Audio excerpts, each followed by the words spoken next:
finished working on whatever story I was working on that day fairly late. And I just noticed that there's something not quite right about the email account. Stephen Downes is the editor of Inside Croydon, an online news site that investigates the town's local government, Croydon Council. I turned to my son and said, "Yeah, can you turn the TV down? I think I've been hacked." I couldn't actually get into my emails. I was locked out of my Inside Croydon email account. Unable to check his emails, he turns to Twitter. And then the tweet came through as well. A badly drafted tweet. It just basically said to the 12,000, 13,000 followers that we had at the time that councillors Stephen Mann, Robert Canning and Andrew Pelling had been acting as sources to Inside Croydon. I was horrified when I saw that. I was sick to my stomach. So there you go. So they hacked and then used the information to also then use the Twitter. I think I always find that really bold.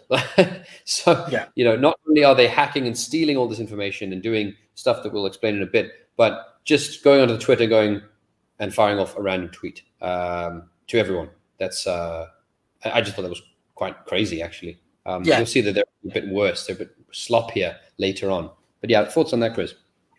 Yeah, it is sort of a lazy tactic, isn't it? But it's so effective. We pointed this out in the last episode where there was a councillor who they accused him of, being a paedophile online. And as soon as the rumour goes out, you just can't defend against it. Yeah. They hacked the journalist's emails, tweeted on his Twitter. Then they spoke a lot in this episode. Again, I'm not going to play everything about how this information was then passed around. And one of the councillors, one of the anti-Corbynites says, I'm not sure if we can use this, but I feel compelled. It's in the public interest. And then they'll share it around and it's then, shared to all sorts of people. Again, data protection stuff comes up. But as we saw earlier, they used this information to then purge members of the left. So there was a gentleman that was in this constituency, a lifelong member, very nice man that they interviewed, just a diehard supporter. And he had left-leaning views. He was pro-Corbyn. They kicked him out. They used what they could find in the emails to show that he had, plotted against the party and all sorts of stuff, or whatever the accusation was. It doesn't really matter. They would just make up anyway. Then the new chief whip. So they appointed a new chief whip. And he makes a nice point about, actually, I'm not going to play that. I'm going to play the next part. So the new chief whip actually appointed also said, yes, sure, there is a concern about the public good and we should consider that. But at the end of the day, these are hacked goods. These are stolen goods. And what these guys were sharing to the press, the original councillors, when they spoke to the newspaper, was stuff relating to the mismanagement of this council, financial mismanagement of this council. So they were doing stuff in the public good. You then hacked and, exposed them. This idea of the public good is not going to go well for you. So even this chief whip they appointed said that what they'd done was not defendable, was wrong. So I'm going to play the next point, which is just some of the sloppiness again. And I'm curious to see your response to this, Chris, because I have a certain understanding of what happened here. I'm just going to double check with you. So I'm going to play it now.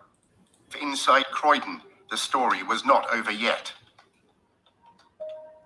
In the next day or two, some quite strange things happened to some of the people that I emailed. In that if they responded to me, they were getting automatic responses from the leader of the Labour group to say that their email had been blind carbon copied to them as well. Okay, so my understanding of that is they would email him and it would arrive in his inbox. The person who sent the email would then get what I understand to be an automatic reply from the leader. So that thing, for example, hello, Councillor John has received your email. He's not in the office today. They were receiving that, is my understanding of that. Is that, you get the same meaning from that? Yeah, so the person who's hacked has basically just forgotten to take the automated response off. So they've put themselves on as a CC on the email list without him realizing. If they'd taken a few moments to just take off their automated responses, then it wouldn't have been obvious that they'd done so. Yeah. So yeah. not only are they deceiving, but they're stupid about it as well. They're just very careless. Just showing again some of the shoddiness that we've seen on various elements of this stuff. Just some stuff in the open, using lies, the tweet thing, and then also there's just if you emailed him, you got an email back from the Labour leader saying, "Oh, we've received your email. I'm not in the office today." You shouldn't be in the office anyway. This isn't your office. Yeah. Anyway, so and then they finished that film, the spying game episode, with a question basically.